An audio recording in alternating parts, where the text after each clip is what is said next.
Nobody can refute it or prove it. So I'm just going to ask you a couple questions. Yes. So let's look at a hypothetical. And I've asked this to SEC fans and Dario and other people, and he refused to answer the question in the chat.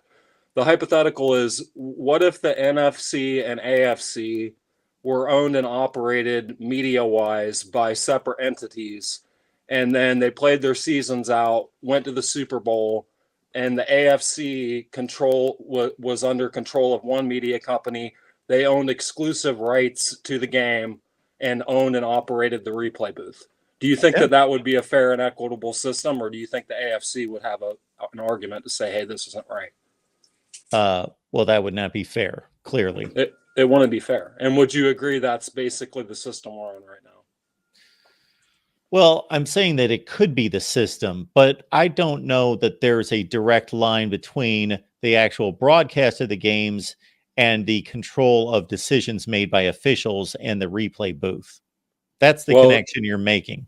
Yeah. Well, as far as I know, the officials are paid by the media partners. I mean, all of the money's funneled into one place. Ad revenue, everything comes out of the same people are signing the paychecks for the officials, the replay officials, everything. I mean, unless I'm not seeing something, but I mean, and the college football doesn't have a governing body that actually controls. Like college basketball, it's completely different. You would never have this argument because the NCAA operates and the same thing with the NFL. Okay. It's all under one umbrella. You're stating all these things as I comb through the college football playoff era, and I'm trying to determine how many controversial calls have we had or blatantly bad calls. So how do you think that works if we're going to take this conspiracy theory? Do the officials just know, hey, we're going to call a fair game. However, if we have the opportunity to do something, if we have the opportunity to change something critical, if it's not going to look bad or obvious in the other direction, then we will take that opportunity.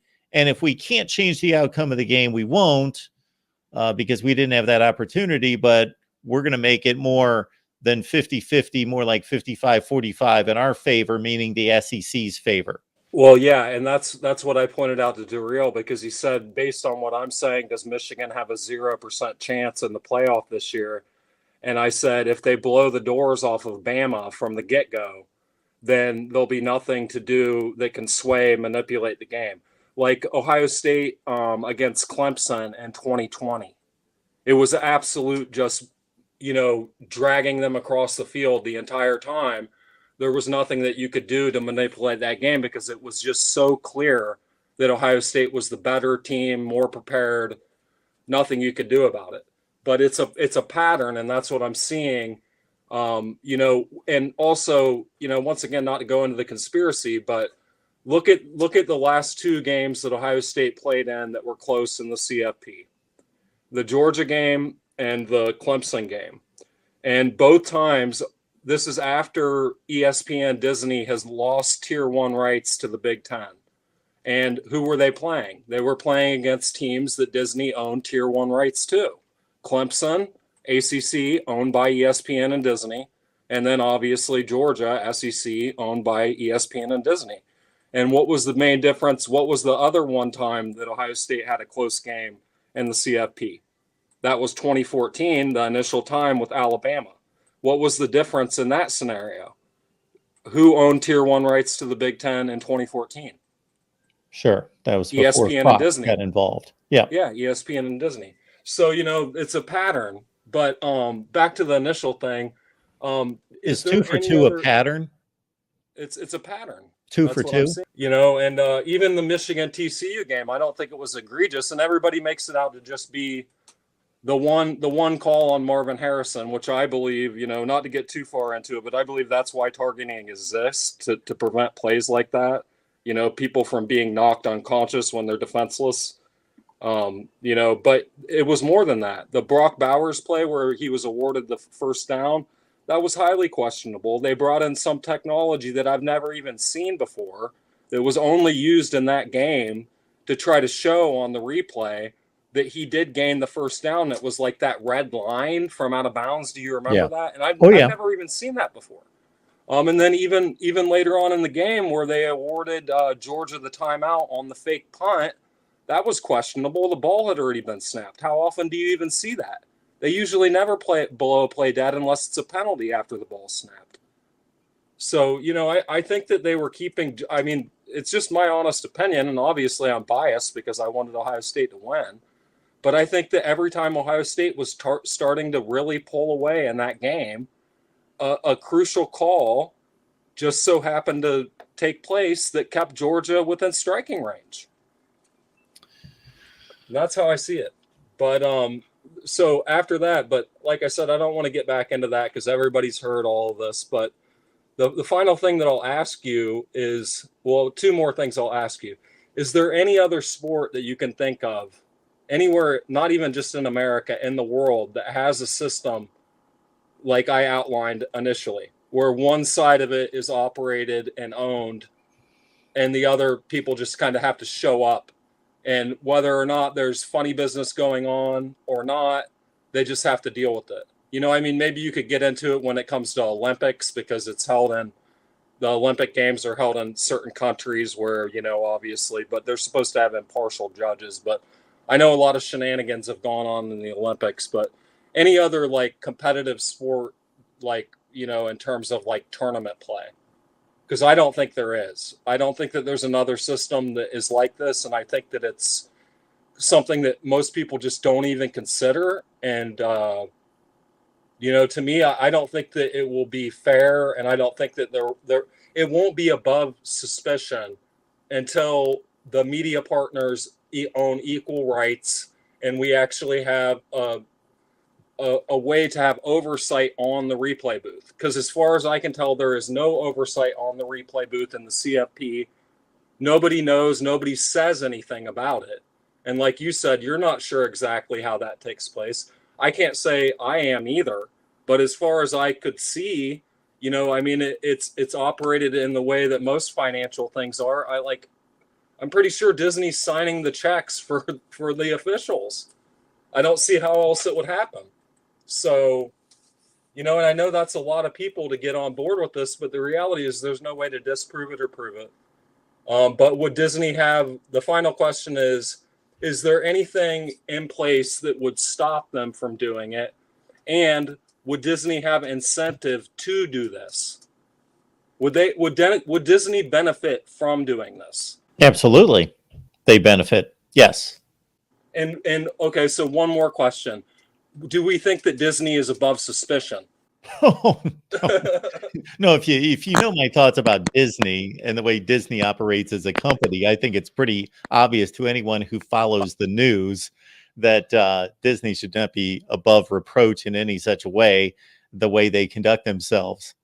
And if my little example of my own personal dealings with Disney, and they were very good to me for the most part, but in the end, oh my word, yes, they were not truthful nor reputable in any such way in that case. But so there's nothing that you've said that I can in any way refute.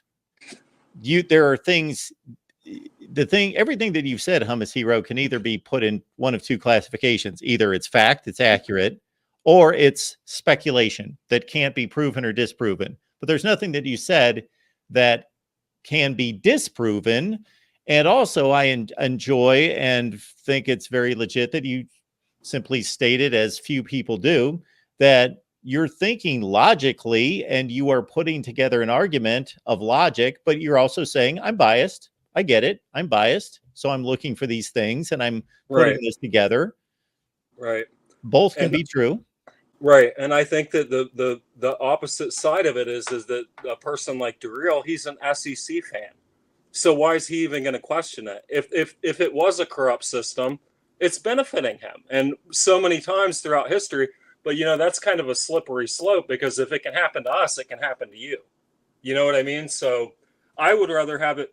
I wouldn't be happy with it if it was, maybe I would turn a blind eye if Ohio State was, winning a title and all the calls seemed to magically go in our favor. which I'm not saying there weren't some calls that did go in our favor, but I think it's pretty obvious because that's human psychology. You know, I mean, we're more likely to look the other way Sure. if something is potentially going to benefit us. And that's why I wanted to come on, because Darrell refused to answer a few of the questions that you did politely answer. And he laughed at it. He said that, oh no, you're just, he was basically making it out to be ignorance. And I don't think it is. I think if you have an analytical mind and you actually pay attention to what's going on and go through the actual points that I laid out, that I think that if you're going to completely be in denial and say there's no possibility, then I think that it's a form of willful ignorance, to be honest. So, well, he and I were also having a different conversation. My viewpoint was being asked about the actual legitimacy of the call on the field, and then the review of the play and whether it was a correct call or not whether there is some type of biased, or is the process itself tainted and flawed, and is it, well, beyond that, is it corrupt? And I'll be honest, I think that the Clemson game in 2019 was worse. I think that it's a better representation if you were to look at one game and say this was, because I think that game, I think the calls in that game were absolutely horrible. And I think it absolutely cost us the game. I don't think that there was, but once again, I'm biased. So, well, again, you are and I am, but still, we had a watch party during the off season, and we had 4 or 5 Clemson fans on here, and they were all pretty straightforward in saying, yeah, I get it. I get why Ohio State fans are mad. I get why they think they got ripped off. They all said that. So, but like I said, I laid out my case. So I hope anybody who, because I know I get labeled a conspiracy theorist because I had the idea prior to it, because I looked at the model and I thought that, this really isn't right. And most people just aren't even aware of it. They're not aware of the actual setup. They just think that everything's above board and that, these companies are beyond suspicion. And it affects Disney's bottom line. They like to have, if in theory it was going on, what's better if you're Disney and you're telling a story, the people who are most famous for telling stories, than to have the villain there. Ohio State's the villain. You know what I mean? They're there to be beaten. The big, and the SEC, hero sweeps in and, Stetson Bennett wins you the game. So, but that's me. That's the conspiracy minded side of it. So, but at any rate, I'll let you go, Mark, but I'll just say, we'll see what happens with Michigan and Bama. Like I said, if Michigan absolutely comes out and they just blow the doors off of Bama, then there won't be any way that they can stop it. It'll be like 2020 Clemson, Ohio State. You know what I mean? But I'm telling you, sure, we'll just wait and see if it's a close game, and let's wait and see what happens with replays, because I'll be eager to see how that unfolds.